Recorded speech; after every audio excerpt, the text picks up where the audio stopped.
Zita va Gita filmida shafqatsiz xolani rolini o'ynagan Manoramaning taqdiri. Filmdagi o'sha shafqatsiz xola qattiqqo'l, jahldor va zolim u bechora Zitaning hayotini haqiqiy azobga aylantiradi. Ammo bu rolni ijro etgan aktrisaning taqdiri qanday kechganligini ko'pchilik bilmaydi. Aktrisaning ismi Manorama. U hayoti davomida kino va teatrda 1200 dan oshiq rollar ijro etgan va bu bo'yicha hattoki Ginneslar rekordi kitobiga kiritilgan. Ammo bir paytlari juda mashhur bo'lgan bu ayol o'z umrining oxirida yolg'iz qolib ketgan.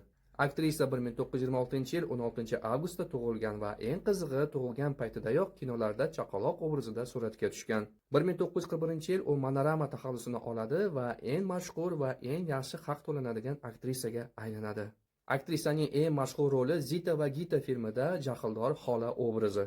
Film Hindistondan tashqari boshqa davlatlarda ham katta muvaffaqiyatga erishgan. Bosh rolni Hema Malini ijro etgan filmni butun dunyo bo'ylab 100 millionlab odamlar sevib tomosha qilishgan. Ammo filmdan tashqari aktrisaning hayoti og'ir kechgan edi. Aktrisa prodyuser Rajan Haksar bilan turmush qurgan edi. Ularning yagona qizi bo'lgan Rita Axtar, u ham aktrisa bo'lgan. Ammo aktrisa qizining taqdiri fojiali bo'ladi. U bir kuni uydan chiqib ketadi va bedarak yo'qoladi.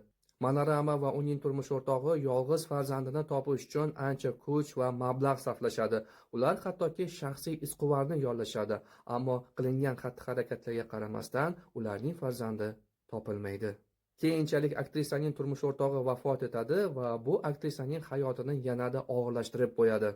Ma'lumotlarga qaraganda, Manorama turmush o'rtog'ining hayotlik paytida boshqalardan katta qarzi bo'lgan va u vafot etgandan keyin aktrisa erining qarzidan qutulish uchun o'zi yashab turgan uyni sotishga majbur bo'lgan.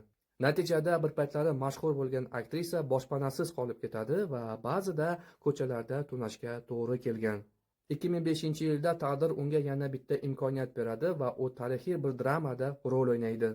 Film Hindistondagi beva ayollarning taqdiri haqida gapiradi va keyinchalik bu film Oskar mukofotiga nomzod bo'ladi.